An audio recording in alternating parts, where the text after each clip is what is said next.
En uno de sus más famosos experimentos mentales, realizado mediante sucesión de ejemplo y deducción, Einstein se dio cuenta de que la aceleración, la fuerza centrífuga y la fuerza de gravedad son aspectos distintos del mismo fenómeno. Para ilustrar estas ideas, usaremos una adaptación del ejemplo que Einstein nos plantea. Imaginemos a un grupo de científicos que aborda un elevador en el último piso de un edificio inmensamente alto. ¿Qué pasaría si el elevador iniciara repentinamente una caída libre? Los físicos al interior del elevador perderían inmediatamente su peso.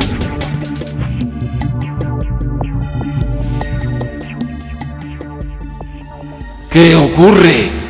Parece que hemos dejado de pesar. La fuerza de atracción a distancia que la Tierra ejerce sobre nosotros parece haber cesado. En cuanto a las causas, no aventuro hipótesis. Esta condición sería la normal si estuviéramos muy lejos de la Tierra o de cualquier otra masa suficientemente grande para deformar el continuo espacio temporal en torno nuestro. En efecto, la condición de la caída libre en el elevador sería exactamente igual a la ingravidez. En este caso, el movimiento uniformemente acelerado de la caída libre eliminaría toda referencia de atracción gravitacional al interior del sistema. Imaginemos que la última idea de nuestros científicos en el elevador es la descripción real de su situación, que no se encuentran en caída libre, sino que flotan libremente en el interior de una nave espacial tan lejos de la Tierra que la fuerza de gravedad fuese igual a cero. Pongamos la nave en movimiento. Conforme ésta se acelera, el peso de los pasajeros se incrementa. Para ellos, se sentiría exactamente igual que si la gravedad hubiese plantado sus pies firmemente en el suelo. Parece que hemos vuelto a la Tierra. La manzana pesa 5 onzas justas. La Tierra la atrae como de costumbre. Hemos caído trazando la trayectoria más corta entre dos puntos. Una condición semejante puede ocurrir en dos circunstancias completamente distintas. Si nos encontramos dentro de una deformación del continuo espacio temporal provocada por una masa mayor, lo mismo que si estamos en un sistema uniformemente acelerado, experimentaremos las fuerzas resultantes como si se tratara de nuestro propio peso. En ausencia de referencias externas, resultaría imposible afirmar cuál de ambas condiciones es la cierta. No sé a qué me recuerda esa idea.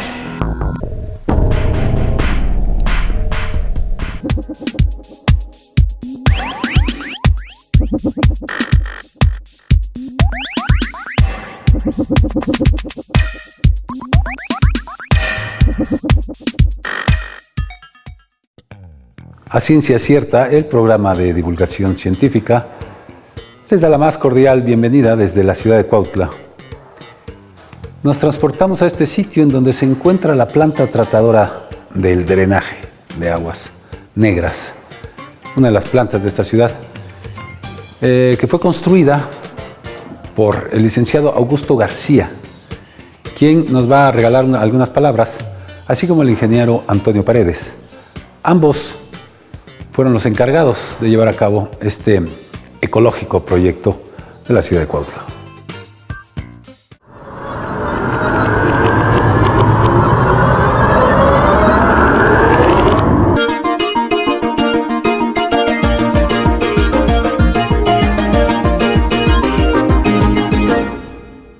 Hola, ¿qué tal amigos? Nos encontramos en Cuautla, estamos específicamente en aquí la comunidad de Casasano, junto a la hacienda, junto al ingenio de Casasano. Aquí es donde está esta planta de tratamiento de agua que la realizó el licenciado Augusto García, quien amablemente nos ha otorgado esta entrevista y quien nos va a hablar precisamente acerca de esto, cómo es que funcionan estas plantas. Ya en una ocasión, en varias ocasiones más bien, les estuvimos presentando otras plantas que hicieron también, que hizo la compañía. Y ahorita estamos en esta que ya es grande, ¿no? ¿Es de las más grandes que has hecho? Es la más grande que hemos hecho en el estado actualmente, sí.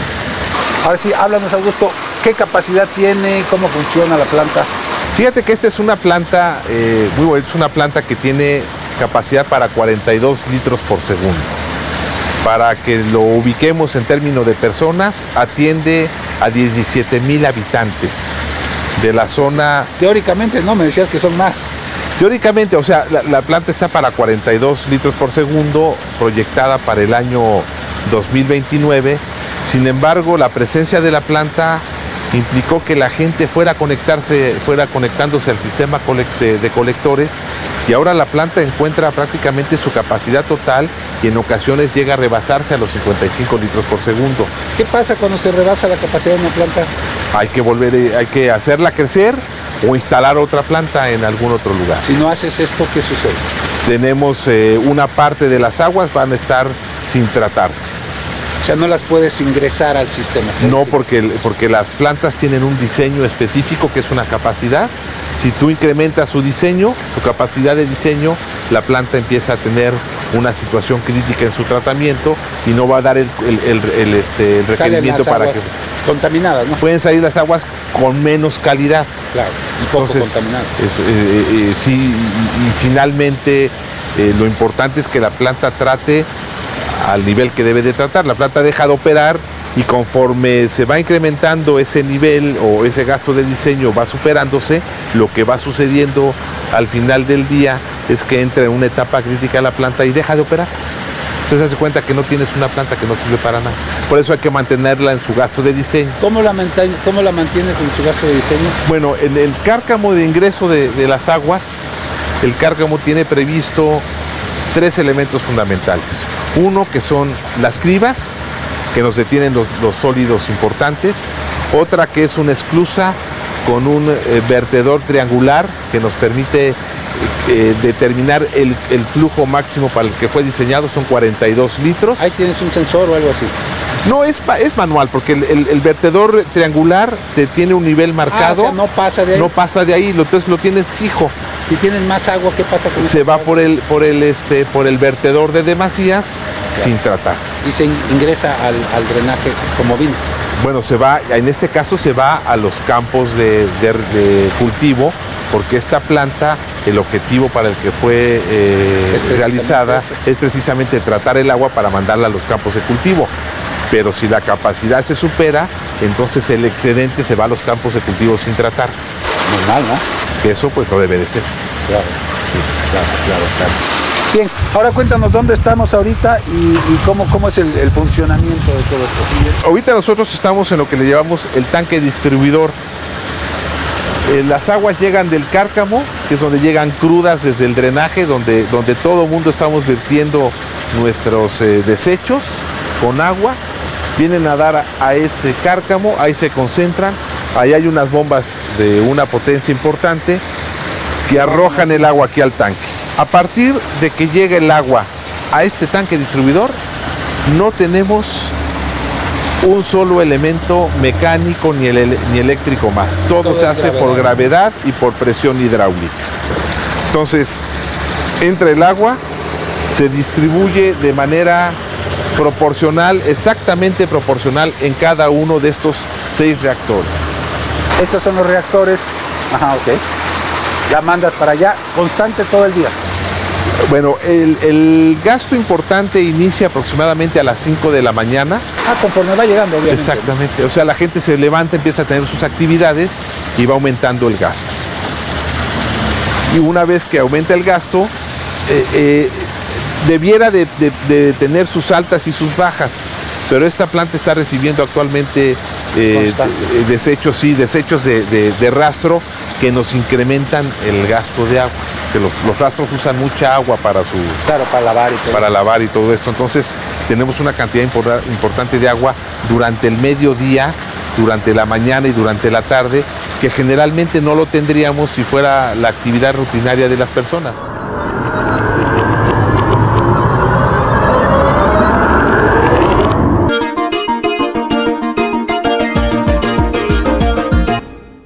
Estabas diciendo que llega el agua más contaminada que lo que debería, ¿no? Sí, bueno, la materia orgánica que llega con el agua de rastro es muy elevada. Claro.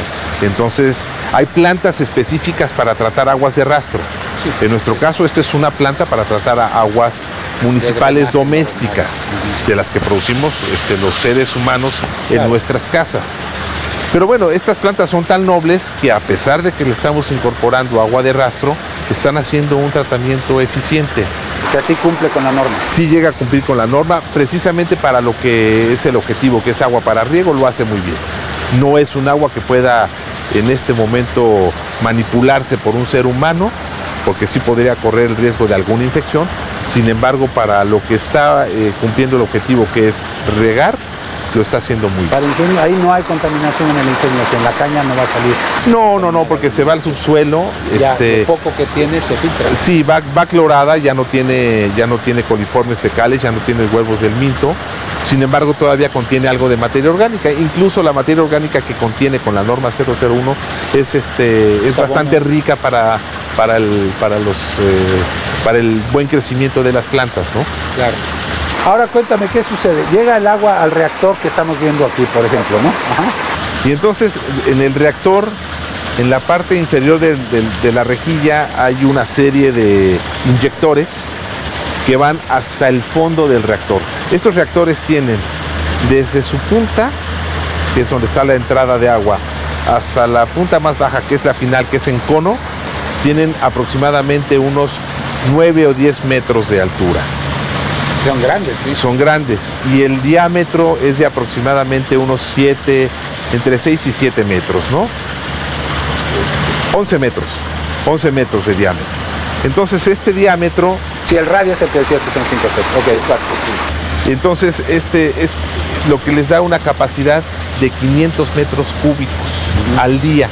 Quiere decir que durante el día los reactores reciben cada uno 500 metros cúbicos de agua, que es un demonial en litros. Muchísimo, claro. Y si eso lo multiplicamos por 6, estamos hablando de 3.000 metros cúbicos. ¿Sí? Entonces el agua pasa, llega al fondo, toca la materia orgánica, la bacteria anaerobia, que es la que hace el tratamiento del agua. Los trabajadores de la planta. Son los trabajadores de la planta, son nuestros asociados maravillosos, y se come la materia orgánica y producen gas.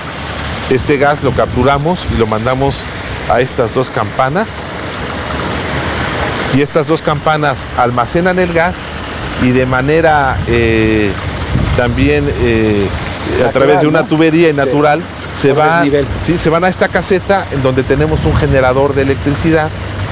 El generador de electricidad funciona con el gas que produce la planta, y la electricidad nos permite operar la planta.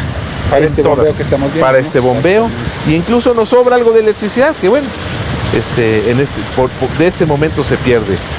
Sí, pero se podría hacer esto de ingresarla ingresarla a la red, o tener algún convenio, por ejemplo, con el ingenio, y venderle la luz, ¿no? Entonces, claro. Bueno, de alguna manera es algo que tendrá que resolver ya el sistema. Ahora, todos estos lirios hermosos que estamos viendo aquí alrededor. Bueno, una vez que el agua entra al reactor, el reactor saca el agua por la parte superior, estos anillos que vemos. Ya digamos que los trabajadores dividen los componentes. Gas por un lado, sí, orgánico, ¿no? ¿Qué tipo de gas es? Es un gas metano, se llama gas biogás, que su mayor contenido es gas metano. Y es para echar a andar el motor. Para funcionar como cualquier combustible. Así nos funciona, ¿no? Inflamable. Se prende y ya. Como el gas butano. ¿Es motor de Otto de 4 tipos? Es un motor de 6 cilindros. Con su generador acoplado. Para 35. Bueno, es un generador que tiene capacidad para producir 60 kilowatts hora. Si nosotros inyectáramos un tipo de combustible que nos diera una eficiencia del 100%. Con el gas que nosotros producimos, este generador nos da una eficiencia de aproximadamente el 50 o 60%, entonces nos está entregando entre 35 y 42 kilowatts hora, que es una cantidad muy importante. Sí, aquí nosotros gastamos entre 8 y 9 kilowatts por hora. Claro, te sobra, o sea, estás trabajando con un cuarto de lo que produce. Sí, o sea, realmente sobra, está sobrada.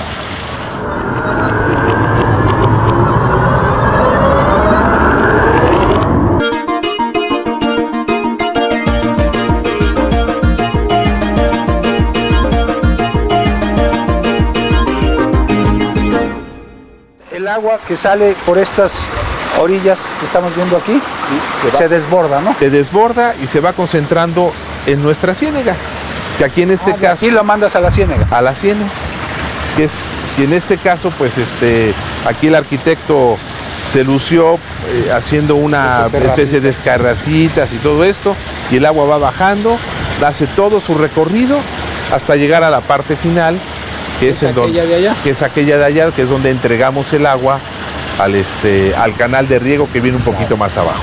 O al drenaje en su defecto, ¿no? No, aquí ya limpia, ¿no? Ya no hay drenaje.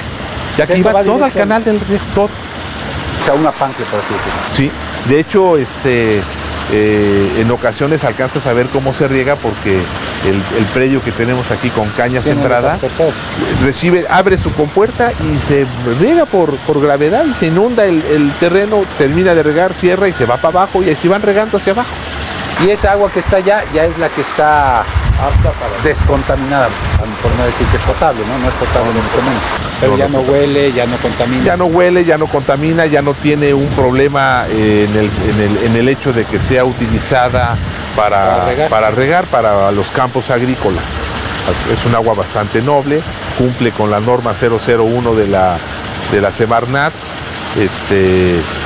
e incluso pues ya no tiene materia orgánica, tiene un color más translúcido. Claro. Tú recuerdas el agua cuando vimos al subir el cárcamo, negra, incluso aquí la ves, ¿no? Sí. Incluso la ves hasta con partículas. Sí, y allá ya está mucho mejor. Ahora, aquí ya alcanzas a ver algo de transparencia, ¿no? Se ve algo del fondo. Augusto, cuéntanos la función del lirio. ¿Es nada más panorámico o cuál es? No, el lirio es otro asociado muy importante para nosotros. Los reactores alcanzan a hacer entre un 85 y 90% del tratamiento. Digamos que la parte gruesa la hacen ellos, son los grandes trabajadores. Pero los lirios nos ayudan a también purifican. A limpiar de manera un poquito más sutil aquellas partículas que no lo pueden hacer las bacterias anaerobias, como son los nitratos, los fosfatos, en fin, algunas partículas de azufre, hidrógenos. Claro, la química más sutil, ¿no? Entonces el lirio con sus raíces va quitándole ese tipo de elementos al agua y que le quitan olor, le quitan color, le van dando una mejor tonalidad. Y además nutres al lirio, obviamente. El lirio se ve muy bonito, es natural. ¿No hay una función para el lirio? O sea, que tú produjeras lirio, por ejemplo. Bueno, la flor del lirio es muy atractiva. Aquí en Cuernavaca, en la época que florea, encontramos en las esquinas gente que va vendiendo los lirios, que son preciosos. Claro. Pero por otro lado, pues esta planta va a tener... Aquí, ¿no? Ya. Nos invitas a ver cómo esté floreado el jardín de... Pero además puedes tener, alguno de los agricultores puede empezar a poner sus colmenas y empezar a tener producción, por ejemplo, de abeja. Van a tener durante un buen tiempo una buena cantidad de flor que les puede producir una buena cantidad de miel. Todo esto florea, ¿verdad? Todo florea. Ahora, el mantenimiento, vamos a ver que el lirio permanece ahí, se reproduce, hay que sacarlo, hay que limpiarlo. ¿Necesitas un jardinero en tu planta? Sí, se necesita un jardinero. El lirio generalmente lo que hace es que empieza a expandirse, se agrupa, se agolpa y empieza a controlar su propio crecimiento. Entonces, cuando vemos que ya hay zonas muy agolpadas, entonces el jardinero saca algunos de ellos. Generalmente lo que hacemos es sacar a los pequeños o a los que ya empezamos a ver amarillos. Claro. Pero dura mucho tiempo la planta, estando en el agua dura mucho tiempo, en buen estado. Digamos, ¿cuánto tiempo puede permanecer aquí esto sin que se pare nadie? No, puede pasar año y medio y te va a seguir funcionando bien. Sí. Así como está. Así como de hecho todo el tiempo. Todo no el tiempo. No hay peligro de que bombee sin agua ni nada de eso. No hay ningún problema. Si dejan de bombear y el agua se queda estática, bueno, lo que sí necesita el lirio es tener un nivel de agua. El agua va a empezar a evaporarse, pues hay que mantener el nivel. Sí, pero me refiero al tratamiento en el interior de los reactores. Si no se les abastece agua, ¿qué pasa? Necesitan, aguantan cierto tiempo sin abastecimiento. Pero una vez que la bacteria deja de tener agua en movimiento, entonces deja de tener alimento y empieza a morirse. Claro. Entonces lo que tienes que hacer es volverla a meter agua. Pero vaya, si tú lo dejas 3 o 4 días, no pasa nada. Y ya lo crítico sería 1 o 2 meses, algo así. Sí, que la dejen 1 mes y medio, 2 semanas, por ejemplo. Ya 2 semanas le vuelves a meter agua, entonces lo que vas a tener es que va a haber salida de bacteria muerta. Claro. Ya no. Pero vaya, el reactor va a seguir operando. De lo contrario, si esto sigue así como lo estamos viendo, no hay mantenimiento, no hay problema, la bacteria tiene un equilibrio, se mantiene donde está.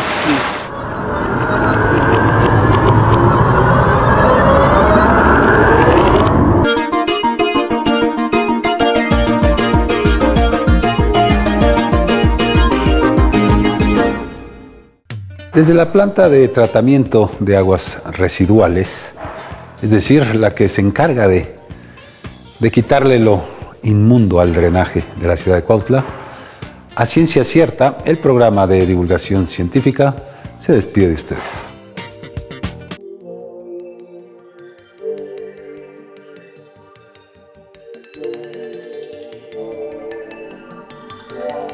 Radiación de Hawking.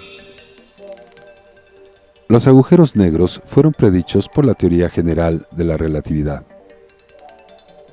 De acuerdo con las predicciones de la relatividad general clásica, desde el interior del agujero negro no puede fluir ni materia ni información alguna hacia un observador externo. Sin embargo, el físico británico Stephen Hawking demostró en el año 1974 que los efectos cuánticos pueden permitir desviaciones de esta estricta regla, porque la inmensa aceleración de partículas debida a la gravedad podría generar grandes emisiones de partículas de materia y antimateria que serían expulsadas a una enorme velocidad en direcciones opuestas desde el horizonte de evento. Este fenómeno, conocido como radiación de Hawking, fue observado por vez primera pocos años más tarde, cuando el radiotelescopio Very Large Array detectó la emisión de nubes de radiación de cientos de años luz de extensión en direcciones opuestas desde el núcleo de varias galaxias espirales. Estas observaciones han sido consideradas desde entonces como una de las principales pruebas indirectas de la existencia de agujeros negros en el núcleo de las galaxias.